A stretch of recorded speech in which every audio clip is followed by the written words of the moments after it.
The episode begins with a content warning regarding depictions of violence in this chapter. The chilling cawing of crows echoed high in the moonlit night sky. A pair of ominous red-eyed crows perched on a branch, watching the dark woods. Suddenly, a sharp sword plunged straight down through the darkness with lethal precision. The blade impaled the goblin monster directly through the top of its skull, spraying blood everywhere. Ronan stood over the slaughtered beast with blood running down his hair, his golden eyes glowing calmly. He casually smirked, wondering if that was the last monster, and remarking it wasn't so bad after all. Sitting frozen on the ground behind him, Sel stared in complete disbelief. He began trembling in shock, questioning what kind of unbelievable violence he had just witnessed. Sel watched wide-eyed, unable to comprehend the sheer speed and brutality of Ronan's swordsmanship. He recalled how Ronan had slayed the 3 lead goblins in a single strike before slaughtering the rest. The entire horde of bloodthirsty goblins had charged forward together with murderous intent. Ronan had merely leaned forward with a calm, predatory smile on his face. To Sel, it looked as though Ronan simply vanished into thin air for a split second. Glowing crimson lines slashed through the air as the monsters were cleaved apart in an instant. A whirlwind of blinding sword strikes tore through the goblin pack before they could even react. Ronan dropped straight from the sky like a terrifying demon, eyes glowing with murderous red energy.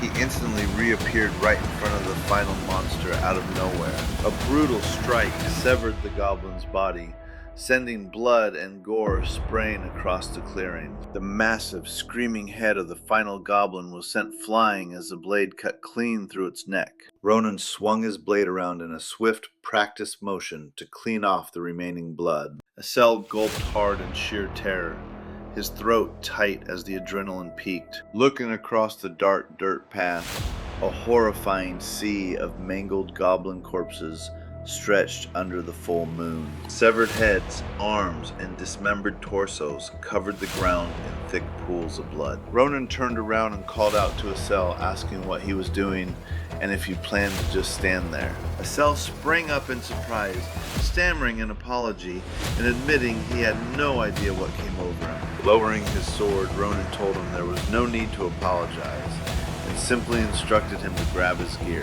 Turning back with a confident, sharp grin under the moonlight, Ronan rested the sword on his shoulder. He cheerfully declared to his companion that their mission was complete and it was finally time to go home. The title screen for the Academy's Genius Swordsman faded into the deep, dark night. The starry night sky stretched vast and quiet above the distant mountain ridges. The dense, shadowy canopy of the forest stood perfectly still in the night. Carrying the oversized backpack on his shoulders, Ronan let out a heavy sigh of exhaustion. He grumbled about being completely worn out, admitting he had expected a nice, light mission. Sel dragged his feet along the trail, listening to Ronan complain that nothing in life comes easy. Ronan flexed his sore, aching hand, wondering why slaying a few goblins made his muscles throb so much. He rotated his arm in frustration, questioning if his physical conditioning was really that bad. Rolling his shoulder back, Ronan firmly decided that he needed to start hardcore training the second they got back. Sel walked closely beside him, nervously asking what that loud shout they heard earlier was all about. Ronan casually answered that he had no idea, just as an aggressive voice suddenly roared for them to stop right where they were. In the shadows of the forest, a hand drew back a bow loaded with a glowing ruby arrowhead. The bowstring snapped sharply as the magical projectile was launched into the air. The glowing red arrow tore through the trees at blinding speed, flying straight toward Sel's back. Sel turned his head in confusion, noticing the crimson streak just a split second before impact. Panic surged through Ronan as he cursed under his breath, recognizing the fatal threat aimed at his friend. Moving with lightning reflexes, Ronan caught the enchanted arrow barehanded right in front of Sel's chest.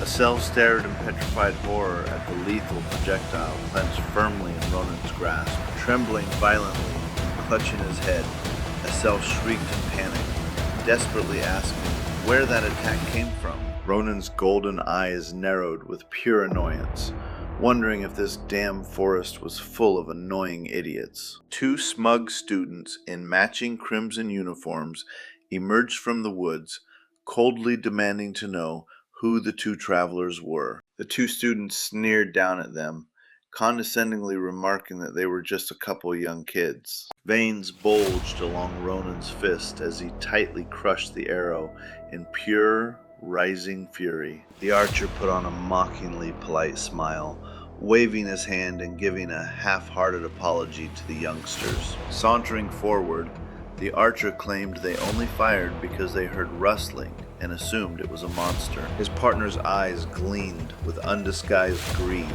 as he spotted the glittering gold overflowing from Ronan's backpack. The archer chuckled casually, remarking how dangerously close that was and that they almost hurt them by mistake. Shrugging with fake innocence, the bandit asked if the two kids were all right, but Ronan immediately told them to cut the bullshit. The bandits stopped in their tracks with dumbfounded expressions as Ronan called out the obvious malice in their eyes. Towering over them with a chilling, shadowy presence, Ronan coldly commanded them to drop the act and answer him. A terrifying bloodlust radiated from Ronan's glowing golden eyes as he demanded to know who the hell they really were. The two bandits exchanged a glance, startled and caught off guard by Ronan's sudden hostility. The archer scratched the back of his head with a nervous laugh, claiming he was just flustered and forgot to introduce himself. Stepping closer with a sinister glint in his eye, the archer offered to properly reveal who they were. A metallic click echoed through the stillness as the archer unsheathed a hidden dagger from his hip. He lunged forward at blinding speed, swinging the lethal blade straight down toward Ronan. The attackers shouted their organization's name with psychotic glee, declaring they were the Carabollo Syndicate. Ronan looked into his eyes with complete indifference, watching the attacker's reflection in his golden gaze. Before the dagger could connect, Ronan effortlessly reached up and clamped his hand around the bandit's wrist. With devastating force, Ronan drove a vicious counterpunch straight into the archer's jaw. Blood and teeth erupted into the air as the archer was knocked unconscious before he even hit the ground. Ronan looked down coldly at the fallen archer with a mocking smirk, asking if they were referring to those pathetic assholes. He casually looked up with sharp golden eyes, ready to slaughter anyone who dared to threaten them. Enraged by the brutal takedown of his partner, the blonde bandit drew his dagger and charged forward, screaming in fury. The attacker swung his curved blade with full force, aiming a vicious slash straight toward Estelle. Estelle gasped in terror as the gleaming dagger flashed right before his eyes. Channeling his magical energy in a split second, Estelle thrust his glowing hand forward and shouted a warning to Ronan. A brilliant burst of azure mana erupted from Estelle's palm, surging forward to intercept the attacker. Estelle cast his spell Invisible Hand, sending the binding magical energy directly at the incoming bandit. A swirling aura of blue mana coiled tightly around the blonde bandit's limbs, freezing him dead in his tracks. The bandit gritted his teeth in sheer panic, completely bewildered as to why his body suddenly refused to move. Ronan turned his head with a confident grin, genuinely impressed by the young mage's perfect timing. Ronan shouted his praise to Estelle, instantly sprinting forward to finish off the immobilized enemy. Ronan dashed forward at blinding speed, closing the distance on the trapped bandit. He drew his sharp blade, swinging it in a wide, lethal arc. A bloody crimson light formed over the enemy before the slash even landed. Ronan crouched down in a fighting stance as the lethal strike tore through the target. The blonde bandit gasped in confusion, completely unable to process what had just happened.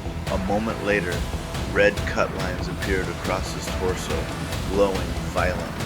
The bandit let out a final, agonized scream as blood violently erupted into the air. Estelle jumped backward in panic as the bandit's lifeless body hit the ground with a thud. Trembling in fear, Estelle stammered out, asking if the man was really dead. Ronan looked back casually, asking what choice they had against bandits trying to kill them. He added that Estelle heard the name, confirming these thugs were from the Carabolo Syndicate. Estelle jolted in sheer horror, recognizing the Syndicate's dark and bloody reputation. He remembered them as an awful gang, infamous for everything from illegal poaching to human kidnapping. Their criminal record spanned from brutal trafficking to countless murders across the land. They were known as a bloodthirsty gang, driven purely by greed and gold.